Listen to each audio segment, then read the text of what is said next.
phone or a computer. That's the people who are in charge of the companies today. Those are the people running the world today. So the next generation is coming, people, and they're going to change the world. They call it always Generation Einstein. Did you ever hear about that? It are people who are born from 1988 until today. Let's say it in that way. That I didn't know. No, you didn't know. So basically, the Generation Einstein are then those users, or do you think there are also a lot of older users using it currently? Are there statistics, Digistar? What kind of people are using virtual worlds currently in business environments? One of the numbers I heard is that there is around between 400 and 500 million people in the world today that already use virtual worlds in one way or the other. When we started to count different platforms of what we could qualify as virtual world platforms, we stopped counting after we reached 500. Mm-hmm. This is 2 years ago. Yeah. The technology itself is more capable.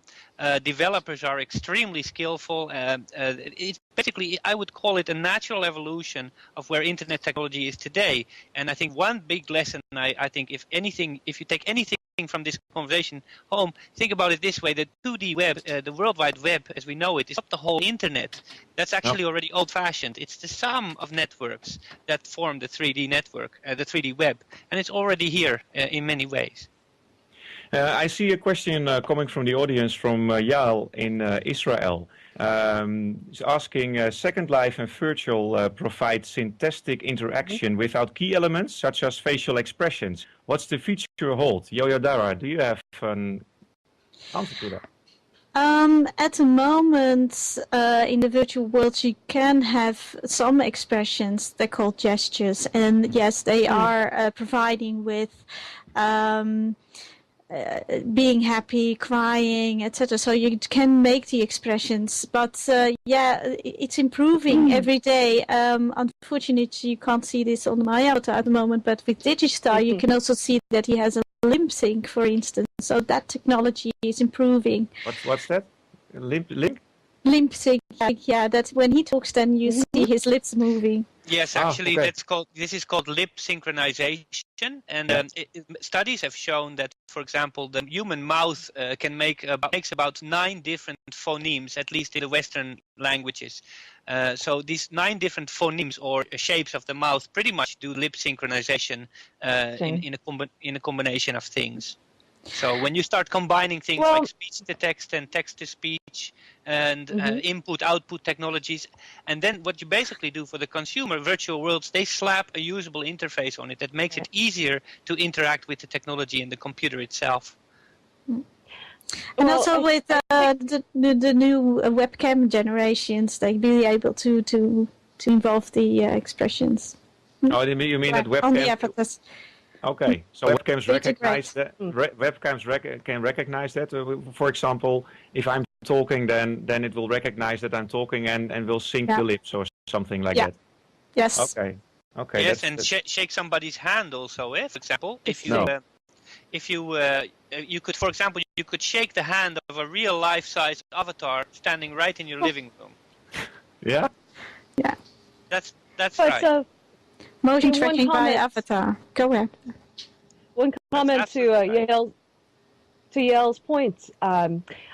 At least our generation, the post-Einstein generation, or I'm sorry, the pre-Einstein generation, have been taught in business school that the way you tell if someone's being authentic, you read all of their actual body language, how they blink, how they speak, do they look nervous, what's the look on their face, what's the energy you feel when you're next to them in a room. So are we thinking that the Einstein generation is going to develop a whole new cognitive way of doing business by trusting these avatars in ways that that all of us here in the room don't quite understand yet? It seems to me that we'd have to have a whole new way of doing or understanding the subtleties. But do you mean, Ida Rose, that the avatar is a sort of digital me? I'm sorry, I don't understand. There are things that your avatar can look just like you, it could sync your lip. Yeah. But you don't get the interaction you get in the real life. You can't feel the pressure of someone's handshake. You can't see if they look nervous. You can't really see if they're blinking. All the subtle neuro-linguistic clues that people give you when they're talking to you in real life or even on a video. Oh, we must say that, of course, having one time a meeting is, of course, very important, or to meet each other in real life. That's very important. But as, for instance, the conferencing as it is now is also very cold. You can't feel the strong.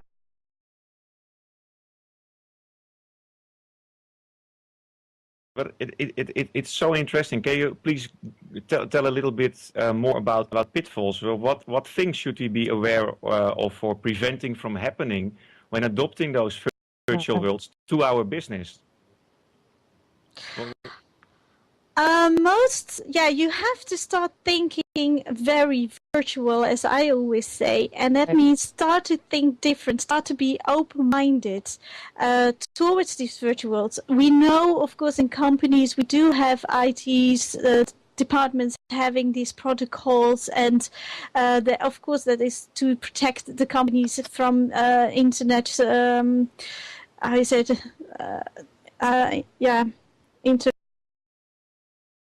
Internet attacks, so to speak. Of course, you have that, placing them behind firewalls like that. That is, of course, happening. But still, if you want to have this interaction with your consumers, you have to be open-minded and leave a little bit of your protocols behind and maybe make new protocols for the future. Yeah. So what you're saying is that in today's environment, many IT departments or corporate communication departments don't even permit such technology, so that we're going to have to change our business practices to even see these things happen in the real world. Yes, that's what we really have to do. Sometimes that is also the downfall in these virtual environments, unfortunately. I mean, one department really has a great idea, and unfortunately, these things, it falls. While there is so much still, to be explored and to the future of 2025. One thing I learned: the future is not going to stand around and wait for others to catch up. No. Very true. It's so true. And I think this is where small companies have great opportunity, and also big companies who I think they would be wise to develop an understanding of the basics of these technologies, and in order to prepare for the future. So begin with trying to understand what it's all about. And begin to experiment a little bit the first steps, and that can be done, for example, as a team experience, and experiencing it together. As at least I have seen that teams that do that has a very energizing effect, and it's great for team building. Like it is in real life, right? So basically, we should experiment with this virtual world right now to ensure we do not miss the boat when 3D internet takes off, right? Yeah. Go ahead, Joja. I want to say the experiments and the exploring has been done through the hype, and now we are basically developing more into the proper use of these 3D environments. Yeah, but keep in mind that we integrate our existing business channels and ensure that we manage them correctly, right? So all big change takes time and is a result of many small changes. And I think that, large organizations, it's not going to be like one day after the other, one company will switch over. No, it's a very gradual change. And you'll see many difference in between adoption rates between different companies. And as of now, still, it remains to be seen, what works and what doesn't. And I think what everybody's trying to find out right now. Exactly. True, and I think that there might be a disconnect between what companies are willing to do, what policies they're willing to create, and what experiments they're willing to try, and what the consumer is willing to do. And I see a disconnect because we spent a lot of time talking about policy and technology and how it fits into a corporation, but we've spent very little time talking about how the consumer actually feels about this experience. Does the consumer want to go to a virtual call center? Does the consumer want to do product testing in a virtual environment or be part of a crowdsourced experiment? And I think that remains to be seen too. How do you bring customers in and for what purpose? If I can take an example for a very large electricity company, I ever had the experience that they indeed asked the residents to